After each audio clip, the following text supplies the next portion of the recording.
News 4's Jessica Albert continues our team coverage now. Jessica, walk us through the options the president has if he were to follow through with this threat to take over the district. Well, Jim and Ann, I actually spoke with an expert in D.C. home rule. He walked us through the steps the president could take if he wanted to take over control of the city. This is actually a topic that News 4 has been covering for our viewers since the president was on the campaign trail last summer. From threats on the campaign trail, we will take over the horribly run Capitol, to the threats he's made since taking office in January. And I think we should take over Washington, D.C., make it safe. People are getting killed, people are being hurt.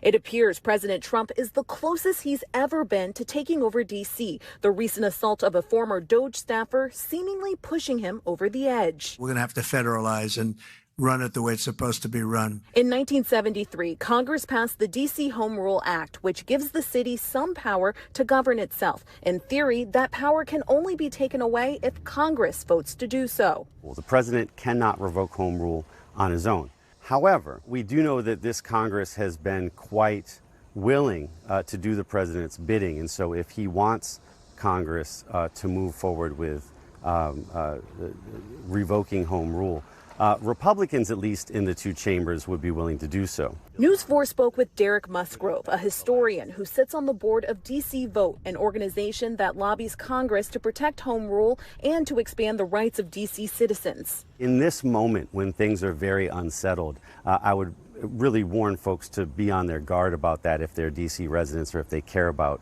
self-determination in the district, because it could happen. So what power does the president have to take over the city? When it comes to public safety, he has a great deal of power. He already appoints the U.S. attorney for the district. He can also declare a crime emergency in the city, which would allow him to take over the D.C. Police Department for 48 hours, with an option to extend that to a month. And he can deputize the National Guard. The president can also reinstate the Control Board, which controlled the city's government from 1999 to 2001, when the city had fallen into financial hardship during the Clinton administration.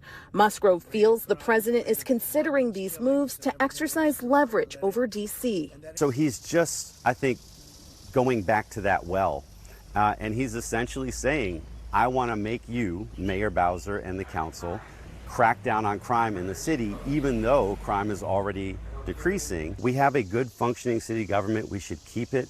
It takes a long time to build these things up, and we already have a track record with Congress and with presidential appointees who are overseen by Congress that they don't do a great job of running the city because they're not responsive to the residents.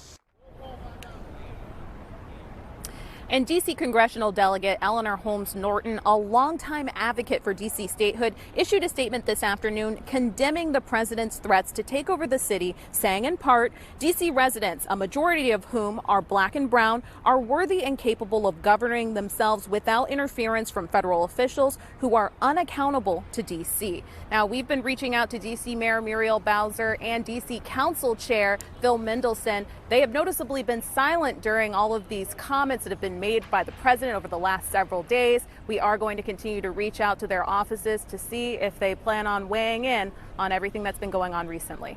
Back to you. Yeah, a lot of people want to know what is on their minds and reaction from them tonight. Jessica Albert. Jessica, thanks so much.